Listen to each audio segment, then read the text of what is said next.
morning. Good morning, everybody. So our plan today is to stretch out this press conference as long as possible so they don't have to go back out into the cold. So, we had our inauguration last night, and we talked about a number of things, but one of the things that will be really important coming out of the gate this year is responding to the needs of certain neighborhoods in our city. The reality has been that New Bedford's made tremendous progress over the last few years, but there are certain parts of our city that have lagged behind, and we've heard it loud and clear from neighborhood leaders. We've seen issues with our own two eyes, and we need to act.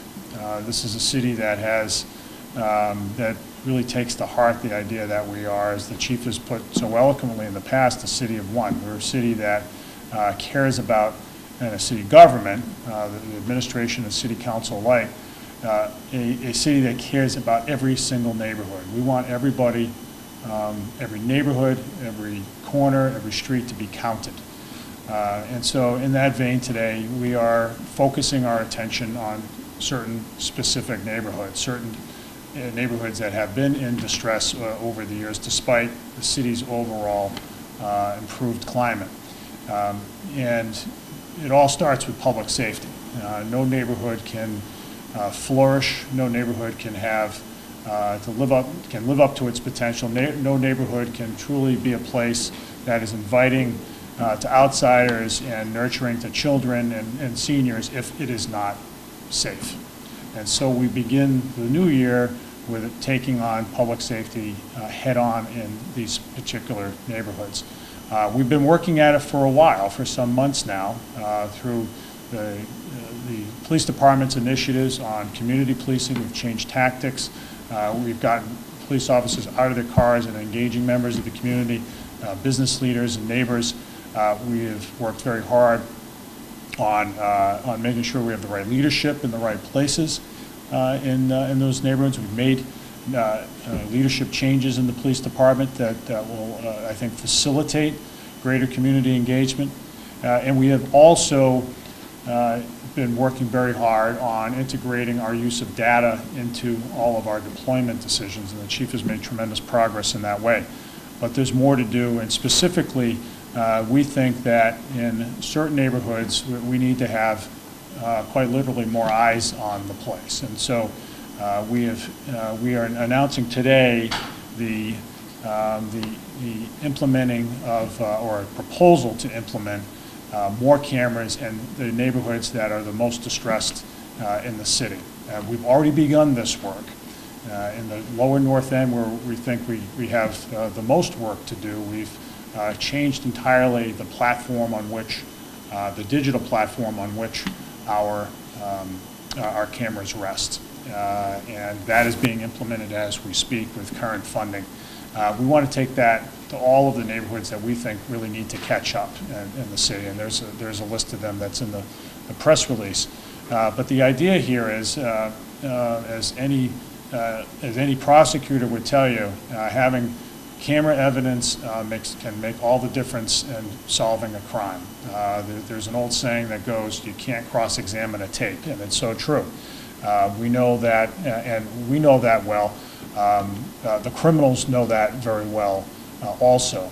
So our effort today is really to give, to disrupt crime in those neighborhoods, to give neighbors a sense of comfort about the place, knowing that if they walk their dog down the street, that you know what, people are keeping an eye on them, and that's a good thing. The police department will be monitoring the neighborhood, and if anything happens, that someone's going to be held accountable.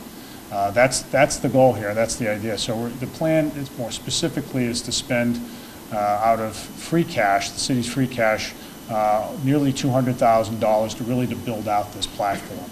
And as the chief would tell you, this is long overdue and a big step forward.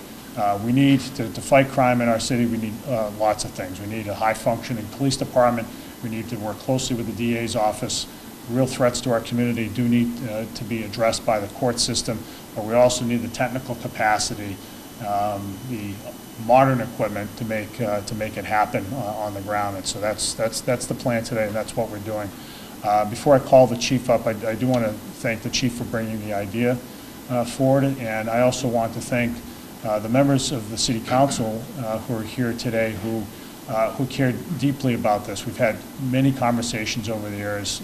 Many of them have understand firsthand that to make our city safe, we do need to have that very presence, that virtual presence, even where police officers can't always be in our neighborhoods, so that we can solve crimes and deter others. So I really want to thank the cooperation and the collaborative spirit that we've had, that my administration's had with all the councilors, starting with Linda Morat, our City Council President, whom you'll hear from in a moment, as well as all the councilors.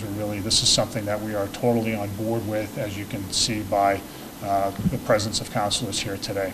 So with all that, let me call up the chief to talk a little bit about the plan and its technical aspects, and then I'll ask Council President Morat to come on up for her remarks as well. Well, good morning and Happy New Year. First of all, I'd like to thank the Mayor and the City Council for the continued support in the Bedford Police Department, and especially in this important project, allocating the money that I think is going to be well used. To give you a little background on how we came to this point, is in policing today, so much is changing all the time that you always have to look at your successes, your failures, and try to anticipate what's coming up around the corner. So in doing so, when we implemented our CompStat and started to become a data-driven police department, we started to identify, as the Mayor said, some distressed neighborhoods that were not seeing the successes that we're seeing in other parts of the city. So using that data information, we started looking at our current blueprint and our formula, what was working, what was not.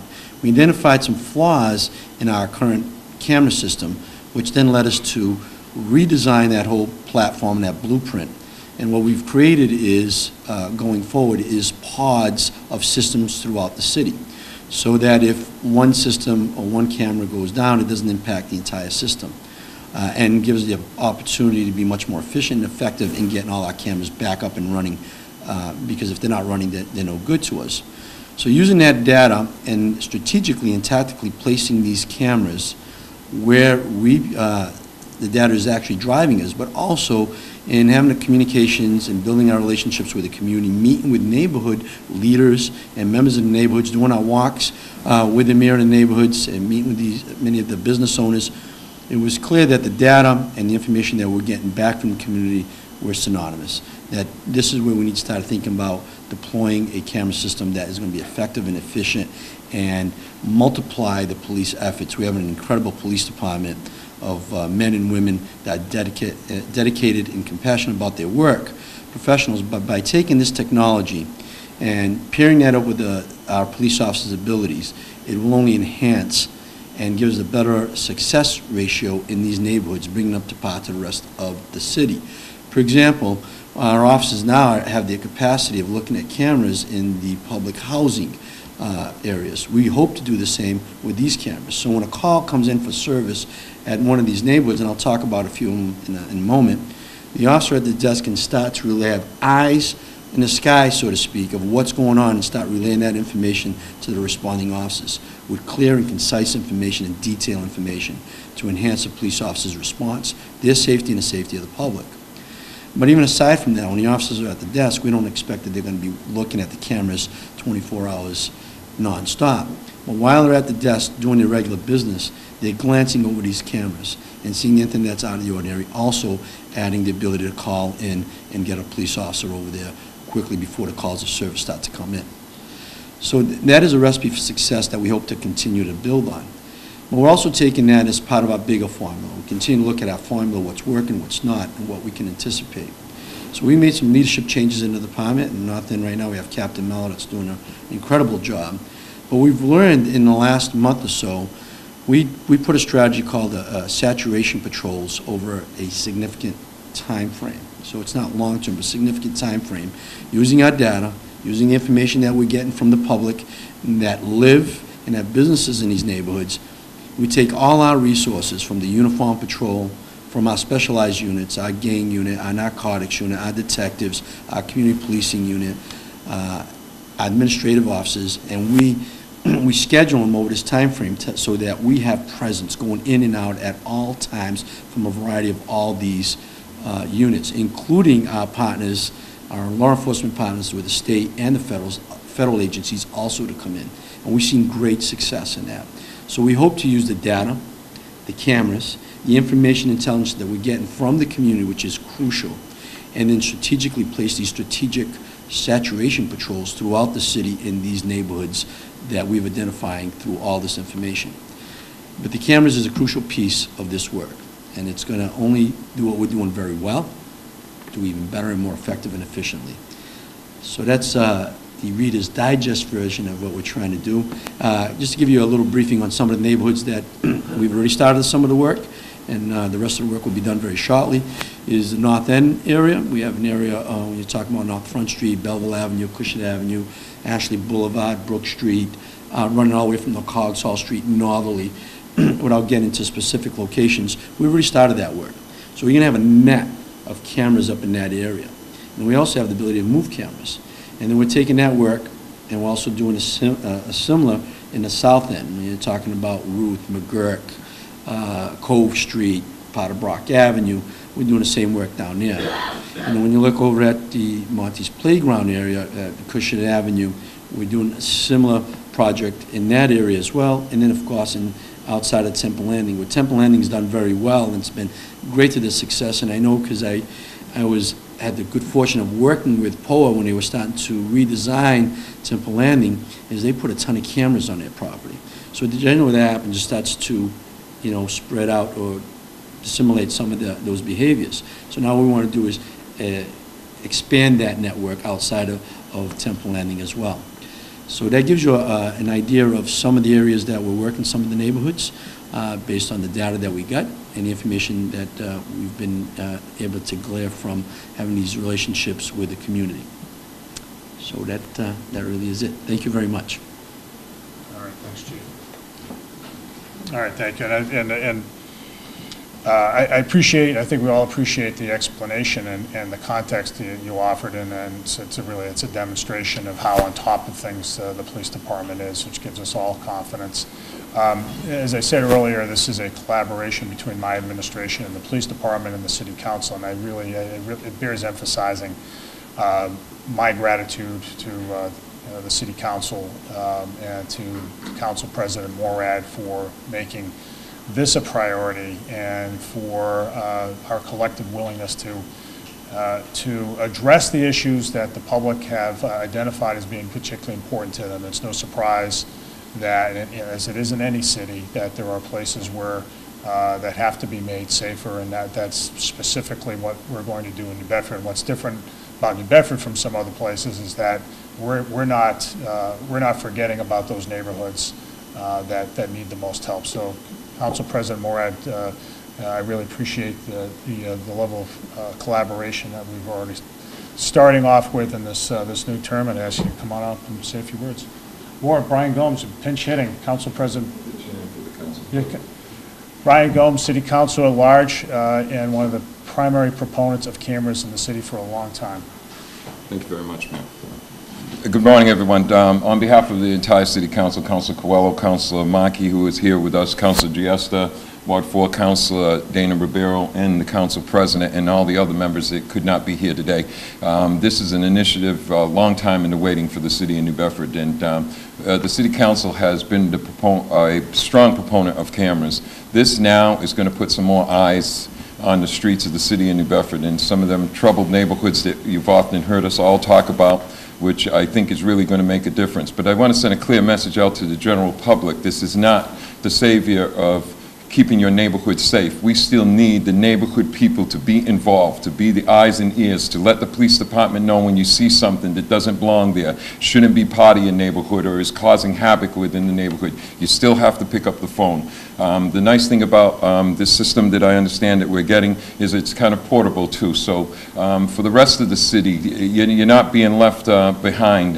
This system is going to be utilized, I think, throughout the city, if I'm correct, Mayor, if needed in other areas, Chief, with these cameras. So this is going to be a great thing, and we want to work with the mayor on behalf of the city of New Bedford. Public safety is the #1 goal in the city. There's many issues that are affecting us, but in order for the city to be successful and to revitalize the way it's looking to do, and us all working together, public safety will have to be a top priority, making every neighborhood safe, every business sector area safe, every street and neighborhood safe across the city. Thank you very much for the opportunity, and thank you, Mayor and Police. Just may I say one other thing?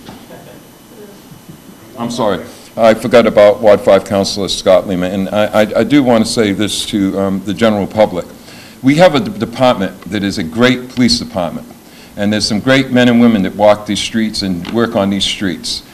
You, as an individual and a resident of this city, have an obligation to work with them and to reach out to them. So when you see them out there and you have your kid or with you or whatever, don't be afraid to introduce them, as the Chief has implemented some of these walk and talks in the business district. Reach out to our police officers and also thank them for the job that they do every day, because it's heart-wrenching to know that we turned the new year of 2018 and had to hear a story that happened where some police officers were ambushed. Gives you this sense of what these men and women do each and every day and what could possibly happen out there. So again, to our police department, thank you very much for what you do. And again, the cameras will be good, but we need the bodies that do the arresting and the chasing and the running around and keeping us safe. Thank you, Mayor. Thanks. All right, I'll take questions. Not all at once. I know it's cold. Everybody's thawing out. Is there a proposal for reporting online? Well, we have that capacity now. Do you want to talk about the ways that folks can report? It's a good opportunity for a reminder.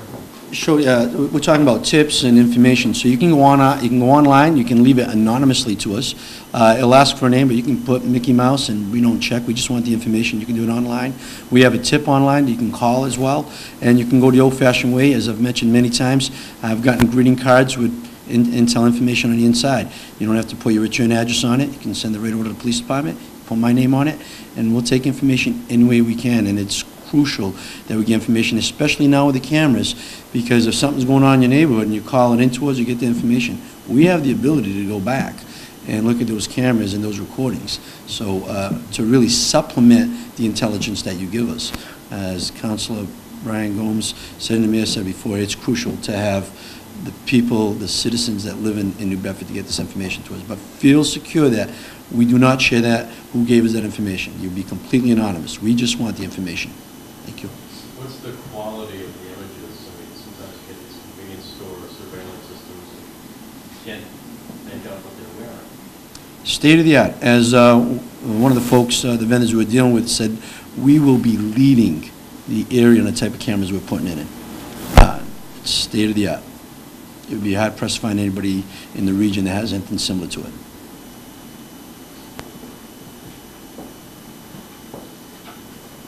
Anybody else? How long the recordings that you hold back? So like some crime happens today, how long is it consistent for? So it will vary. It depends how long it's recording, but we feel comfortable that we have enough of a period of time that we should be able to go at least a minimum of 30 days. But in some cases more, depends on how often the camera, if it's recording continuously or just on motion, depends on how we've got it set up. And just again on the imagery, what kind of imagery do you have at night when there's not a lot of light? Night will not be a problem for these cameras, right? So a lot of cameras, if you know a little bit, you got to implement what they call an infrared with it. Some of the cameras we're getting will not even require that. It's built right into the system. Anybody else? Well, I could stand up here and tell a few more jokes, so you could wait to get outside, but we appreciate it. There are more announcements to come this week, so, I won't preview them. We hope you're all back because they're about important matters affecting our city, and we, the administration and the city council really want to demonstrate that we are attacking the issues, attacking the problems that the public cares about, and that there's no tapping of the brakes right now in New Bedford. We are continuing to build our city into a stronger and more vibrant place. So we look forward to those discussions. Thanks, everybody.